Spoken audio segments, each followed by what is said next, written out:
అలా నేను double katori blouse అయితే కుట్టానమాట. ఇంతకుముందు షార్ట్ వీడియోలో అయితే నేను అంటే కటోరీ బ్లౌజ్ వచ్చేసి సింగిల్ అనమాట. ఇది వచ్చేసి డబుల్ కటోరీ అంటే మనకి ఇక్కడ ఒక జాయింట్ పడుతుంది, అలాగే షేప్ పట్టి కూడా వస్తుందన్నమాట.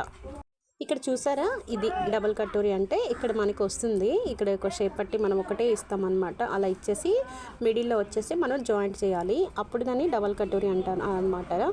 ఇక నెక్స్ట్ వచ్చేసి ఇక్కడ ఈ సైడ్ మొత్తం అంతా సేమ్ కటోరీకి మనం ఎలా సింగిల్ కటోరీ అయితే ఎలా కుడతామో అదంతా సేమ్ ప్రాసెస్. ఈ బ్లౌజ్ మొత్తం వచ్చేసి ఫ్రీ సైజ్ అనమాట. సో ఫ్రీ సైజ్ కాబట్టి చాలా పెద్దగా లెంత్ ఉంది, చుట్టుకప్పు కూడా చాలా పెద్దదనమాట.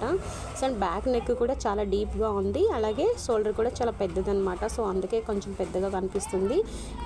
సో ఫైనల్గా ఫినిషింగ్ అయితే నేను ఈ విధంగా ఇచ్చాను అనమాట. ఇక్కడ నేను పైపింగ్ అయితే కొంచెం లావుగా ఏమన్నారు, పైపింగ్ అంటే మరీ సన్నగా కాకుండా కొంచెం మీడియంగా అయితే అడిగారు, అలాగే పైపింగ్ అయితే వేసి ఫినిష్